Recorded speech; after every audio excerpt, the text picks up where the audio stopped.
now, there was a point in time where we didn't want to do it for mom, we didn't want to do it for dad, we didn't want to do it for the Vine, but we would all do it for Sosa. Hello, my name is Kyrie Garrett, and I'm from WorldStar, and I'm here to tell you why the Chicago drill scene is actually more influential than what we think. So what is drill exactly? So drill music is basically, the word drill means to kill, to go do a hit. So it's basically music about killing and doing drugs. So now this man right here, Pac-Man Dro, he basically gave light to drill music on the south side of Chicago. Excuse me. So once drill music really started to rise on the south side of Chicago, it started to spread everywhere else. And once it started to spread, it actually spread to the UK, where people, the government kind of said that drill music raised the violence in the UK. I don't know, I don't get much happiness from hearing people say they're killing people in their mom's pad. It's not for me. So let's talk about Chief Keef, the one man who you can say is responsible for most of today's non-talented artists. So Chief Keef made it possible to suck, but have a lot of energy in your music and get you a very far way. So basically with the tracks like Love Sosa, for example, and I Don't Like, it gave a more introspect on the drill scene. So I Don't Like, he's literally listening to a lot of things that he doesn't like. So this made him more personable, but in the video, the energy that he carries through the video is just, you feel the energy, it's really upbeat. So it gets you hype and pumped. And with Love Sosa, this, I don't have the intro up here, but this guy, he's the famous guy who does all the screaming at the beginning of the Love Sosa video. It basically goes to show that the impact of Chief Keef, Chief Keef had people all across the world sticking up for him, and nobody really knew who this man was, and he didn't know all these people, but he had people in the streets going crazy.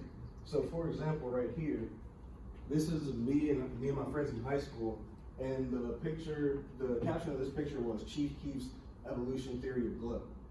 So at this point, you can kind of see even the effect that he had on me and my friends, even today, with words like Chirac, which means that it's basically Chicago, but there are people dying in that small little area, and the people are dying faster than soldiers are in Iraq. So that's why they call it Chirac.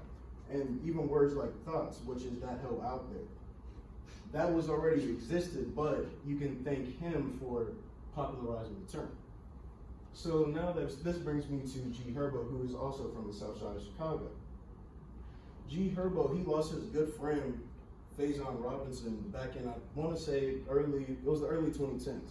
Now, this is highly important because today we see Air Force Ones, and he calls Air Force Ones all white G Fazos. He named them after his friend, Faison Robinson. So now my guess is Faison must have been wearing Air Force Ones a lot, so that's why he attributed the name all white G Fazos.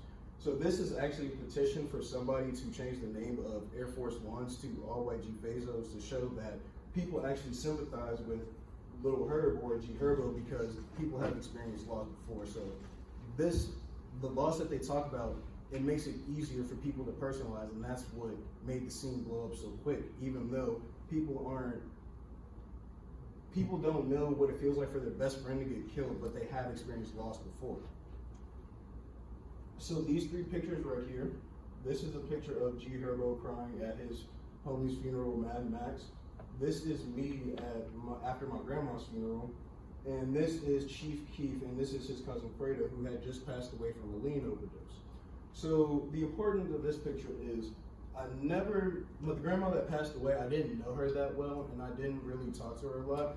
So I couldn't really cry at her funeral because it didn't feel right. I didn't know her to cry. So when listening to this kind of music, it put in perspective to me that everything you do has a consequence. And actually, I'm pretty sure that these people, his homie actually probably died because of something that was said in the music scene.